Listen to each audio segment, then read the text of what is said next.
नमस्कार दोस्तों और स्वागत है आपका हमारे चैनल पर। जब भी हम महाभारत का नाम सुनते हैं हमारे दिमाग में एक ही तस्वीर आती है, धर्म और अधर्म की, न्याय और अन्याय की, और सबसे बढ़कर एक ऐसे युद्ध की जिसमें लाखों लोगों ने अपने प्राणों का बलिदान दिया। लेकिन क्या आपने कभी सोचा है कि इस महाभारत के बाद क्या हुआ? क्या सभी धर्म के रास्ते पर चलने वालों को स्वर्ग मिला और सभी अधर्मियों को नर्क? आज की इस वीडियो में हम जानेंगे महाभारत के उन सबसे चौंकाने वाले रहस्यों के बारे में जो आपको शायद ही पता होंगे। आप सोच रहे होंगे कि धर्मराज युधिष्ठिर को तो सीधे स्वर्ग मिल गया होगा या दुर्योधन को नर्क, है ना? लेकिन सच्चाई तो कुछ और ही थी। एक ऐसी सच्चाई जो आपके धर्म के प्रति दृष्टिकोण को बदल देगी। तो चलिए जानते हैं कि महाभारत के इस युद्ध के बाद किसे मिला स्वर्ग और किसे मिला नर्क और क्यों। यह कहानी केवल युद्ध के परिणामों की नहीं बल्कि जीवन के सबसे बड़े सबक की भी है। महाभारत का युद्ध खत्म हो चुका था, पांडव विजयी हुए थे और युधिष्ठिर ने हस्तिनापुर का राजपाट संभाल लिया था। कई वर्षों तक धर्म पूर्वक शासन करने के बाद पांडवों ने महाप्रस्थान का फैसला लिया। वे हिमालय की ओर निकल पड़े, स्वर्ग की यात्रा पर। उनकी यात्रा के दौरान एक एक करके द्रौपदी और पांडव भाई गिरते गए। केवल युधिष्ठिर और उनके साथ उनका एक कुत्ता ही अंत तक बचे।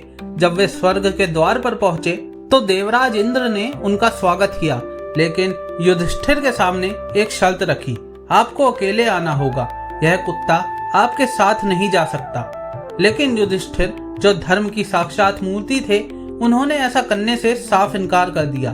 उन्होंने कहा, मैं अपने साथी को नहीं छोड़ सकता जिसने मेरे साथ इतना लंबा सफर तय किया है। युधिष्ठिर के इस धर्मनिष्ठ फैसले से देवराज इंद्र बहुत प्रसन्न हुए। वह कुत्ता वास्तव में धर्मराज ही थे जो युधिष्ठिर की परीक्षा लेने आए थे। तो युधिष्ठिर ने यह परीक्षा पास कर ली। अब सब कुछ ठीक लग रहा था, है ना? पर कहानी का सबसे चौंकाने वाला मोड़ अब आने वाला था। स्वर्ग के द्वार से अंदर जाते ही युधिष्ठिर को एक ऐसी जगह पर ले जाया गया जहां का माहौल बहुत अजीब था। वहां उन्हें कुछ ऐसा दिखा जिसकी उन्होंने कल्पना भी नहीं की थी। उन्हें एक नर्क जैसी जगह दिखाई दी जहां से चीखें सुनाई दे रही थी, और वहां उन्होंने अपने ही भाइयों और द्रौपदी को देखा जो कष्ट में थे। युधिष्ठिर हैरान रह गए। उन्होंने देवराज इंद्र से पूछा, यह क्या हो रहा है? मेरे भाइयों और द्रौपदी जिन्होंने धर्म का पालन किया, वे यहाँ कैसे? देवराज इंद्र ने उन्हें बताया, युधिष्ठिर, आपके भाइयों ने अपने जीवन में कुछ गलतियां की थी जिनके लिए उन्हें कुछ समय के लिए यहाँ रहना पड़ रहा है। भीमसेन ने प्रतिज्ञा पूरी करने के लिए अश्वत्थामा नाम के हाथी को मारा। अर्जुन ने कर्ण को छल से युद्ध के मैदान में हराया और अन्य पांडवों ने भी कुछ छोटी मोटी गलतियां की थी। यह जानकर युधिष्ठिर को बहुत दुख हुआ, लेकिन इससे भी बड़ा झटका तब लगा जब उसे पता चला कि दुर्योधन को स्वर्ग में स्थान मिला था। क्या आप सोच सकते हैं, दुर्योधन जिसने छल कपट किया, जिसने द्रौपदी का अपमान किया, वह स्वर्ग में था और पांडव नर्क में। दुर्योधन को स्वर्ग क्यों मिला? अब सवाल उठता है कि ऐसा क्यों हुआ। हमारे धर्म ग्रंथों में इसका एक गहरा अर्थ छिपा है। दुर्योधन को स्वर्ग इसलिए मिला क्योंकि वह एक योद्धा था। उसने अपने कर्म के अनुसार एक क्षत्रिय के धर्म का पालन किया, हालांकि वह अधर्मी था। उसने अपने जीवन के अंत में एक सच्चे योद्धा की तरह युद्ध में वीरगति प्राप्त की। उसने युद्ध भूमि में एक पल के लिए भी हार नहीं मानी और अपने जीवन के आखिरी क्षण तक बहादुरी से लड़ा। महाभारत के अनुसार युद्ध में शहीद होने वाला हर सैनिक को, चाहे वह धर्म के लिए लड़ा हो या अधर्म के लिए, स्वर्ग में एक विशेष स्थान मिलता है। दूसरी ओर पांडवों को नर्क का दर्शन इसलिए कराया गया क्योंकि उन्होंने जीवन में कुछ ऐसी गलतियां की थी जिनका प्रायश्चित होना बाकी था। युधिष्ठिर ने अश्वत्थामा नाम के हाथी के मरने के बाद आधा सत्य बोला, जिसके कारण द्रोणाचार्य को धोखा हुआ। इसी तरह अन्य पांडवों ने भी जाने अनजाने में कुछ गलतियां की थी।